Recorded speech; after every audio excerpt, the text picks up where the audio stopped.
کے اوپر بات جو ہے وہ میں سمجھتا ہوں کہ وہ اگر کی جائے تو وہ زیادہ بہتر ہے اور ضروری بھی وہی ہے. تو جب انجینئرنگ ہوتی ہے آپ کا ادارہ بھی بہت اچھا ہے, آپ کا اسٹاف بھی بہت اچھا ہے, آپ کی سارے رولز, سارے ریگولیشن, ساری آپ کی امپلیمنٹیشن اس وقت نل اینڈ وائڈ ہو جاتی ہیں جب الیکشن ڈے کے اوپر آپ کا الیکشن جو ہے وہ انجینئرڈ ہو جاتا ہے.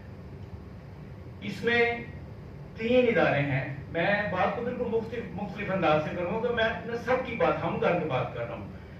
اس میں الیکشن پروسیس میں 3 ادارے موسٹلی ہمارے انوالو ہوتے ہیں, جس میں سب سے پہلے الیکشن کمیشن, پھر آپ کی عدلیہ یعنی ہماری عدلیہ, ہم سب کی عدلیہ, اور اس کے بعد پھر ہمارا سیکیورٹی ادارہ جو ہے وہ مسلح فوج, بری فوج جو ہے وہ اس میں انوالو ہوتی ہے.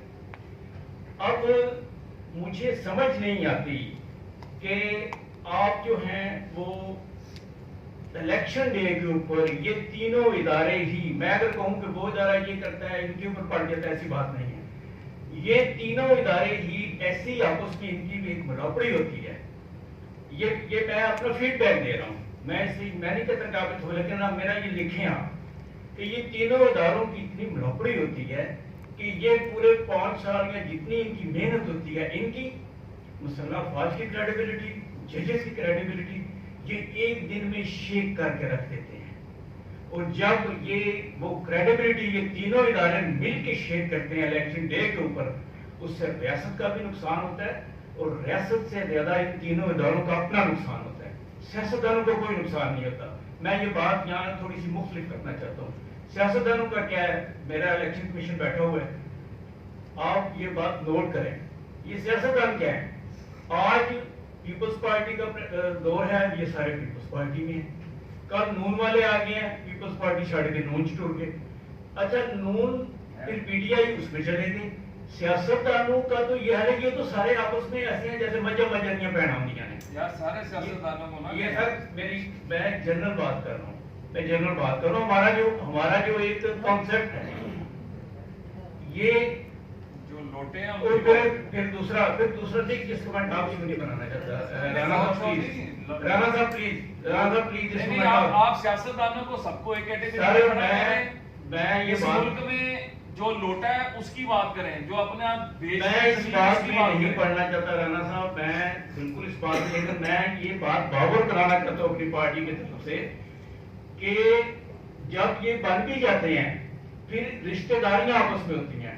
اگر ماموں کا بیٹا, ہاں جو لوٹا نہیں ہوا اس کے اوپر بھی بات ہے, جو لوٹا نہیں ہوا ماموں کا بیٹا پیپلز پارٹی میں ہے, پھپھو کا بیٹا پی ٹی آئی میں ہے, تیسرا جو ہے وہ نون میں ہے.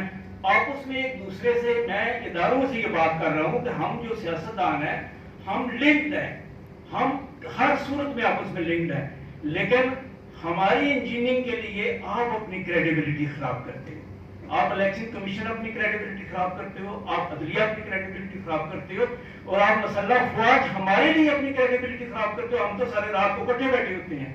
میں یہ سمجھتا ہوں کہ اس سسٹم کو, اور جب ادارے کی کریڈیبلٹی خراب ہوتی ہے تو پھر ملک کمزور ہوتے ہیں. سیاستدان کی کریڈیبلٹی خراب ہونے سے ملک اس لیے کمزور نہیں ہوتے کہ یہ آپس میں ایک ہوتے ہیں.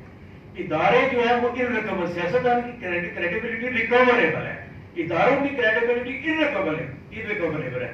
مجھے نہیں سمجھ آتی کہ ایسا آپ لوگ کیوں کرتے ہیں. یہ سسٹم ختم ہونا چاہیے. اب 1-2 تجاویز میں دوں گا جو ہے وہ سختی کے اوپر کہ آپ جو الیکشن کمیشن سے میں بات کر رہا ہوں اور یو این ڈی پی کے بھی آفیسر بیٹھے ہوئے ہیں کہ آپ جو ڈی لمیٹیشن کرتے ہیں, ڈی لمیٹیشن کی, یہ میری جماعت, میں اپنی جماعت کی طرف اب ہم بات نہیں کر, میں بات کر رہا ہوں پیپلز پارٹی بن کے, ڈی لمیٹیشن جب آپ کرتے ہیں ہم سمجھتے ہیں کہ اس کی ضرورت نہیں ہے. آپ اس کا ایک ایسا طریقہ کار بنائیں کہ آپ جو ایم این اے صوبائی اور قومی اسمبلی کے حلقے ہیں یہ 50 سال کے لیے اس میں ڈی لمیٹیشن نہ ہو, ایک ہی حلقہ ہو. اور اس کو آئین میں جو ہے وہ تو سیاستدانوں نے کرنا, اس میں آپ کا رول نہیں ہے, لیکن آپ یہ تجویز دے سکتے ہیں کہ 50 سال تک ڈی لمیٹیشن نہ ہو, اور 100 سال تک جو یونین کونسل کی حد بندی ہے,